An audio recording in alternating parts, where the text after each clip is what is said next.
বিশাল প্ৰতিবাদী সমদল আমি আহ্বান কৰিছোঁ। আমাৰ কথা হ'ল ধৰ্ষণকাৰী শাস্তি দিব লাগে। স্পষ্ট ভাষাৰে আমি আৰক্ষী প্ৰশাসনক, শোণিতপুৰ জিলা প্ৰশাসনক কৈছোঁ, যোৱা মাজবাটত যিটো ঘটনা হ'ল, ঠিক মাজবাটৰ ঘটনাৰ দুদিন পিছতেই আকৌ ঢেকীয়াজুলিত পলাশবস্তিত যিটো ঘটনা হ'ল, আমি শোণিতপুৰ জিলা আমচুৱে তীব্ৰ নিন্দা কৰিছোঁ, গৰিহণা দিছোঁ আৰু এই দোষীক শাস্তিত আমি দাবী কৰিছোঁ। আমি এই দোষীয়ে যেন আৰক্ষীৰ কোনো আইনৰ খুৰুঙা দি সাৰি যাব নোৱাৰে, সেইখিনি আমি আৰক্ষী প্ৰশাসনক ক'বৰ কাৰণে আজি ঢেকীয়াজুলি আৰক্ষী প্ৰশাসনৰ আজি আৰক্ষী থানাৰ ওচৰত আমি আহি এই প্ৰতিবাদী সমদল আমি আহিছোঁ। আৰক্ষী প্ৰশাসনক আমি আহ্বান জনাইছোঁ, জিলা প্ৰশাসনক আহ্বান জনাইছোঁ, এই যি কালপিত, এই যি ধৰ্ষণকাৰীক ৰাজস্থানত ফাঁচি দিয়ক।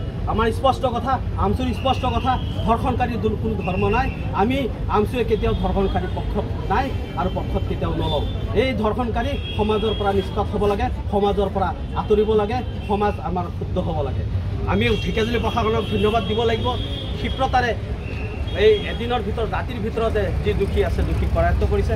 আমি ঢেকীয়াজুলি প্ৰশাসনক ধন্যবাদ দিছোঁ। তাৰ লগতো আমি ঢেকীয়াজুলি প্ৰশাসনক এতিয়া অনুৰোধ জনাইছোঁ, এই যি কালপিত, সেই কালপিতৰ কেছ ডায়েৰী অতি সোনকালে কেছ ডায়েৰী জমা দি ফাষ্ট ট্ৰেকৰ আদালতৰ জৰিয়তে তেখেতসকলক ফাঁচীৰ ব্যৱস্থা কৰিবৰ কাৰণে আমি আহ্বান জনাইছোঁ। সদৌ অসম সংখ্যালঘু ছাত্ৰ ইউনিয়ন চমুকৈ আমচু শোণিতপুৰ জিলা সমিতিয়ে কেতিয়াও এই সংখ্যালঘু সমাজৰ হৈ কাম কৰি আছে, অসম আৰু অসমীয়াৰ হৈ কাম কৰি আছে। আমি কেতিয়াও এই ধৰ্ষণকাৰী, এই ড্ৰাগছ, মদ, জুৱা, ভাঙত জড়িত থকা মানুহৰ আমি পক্ষত নাই।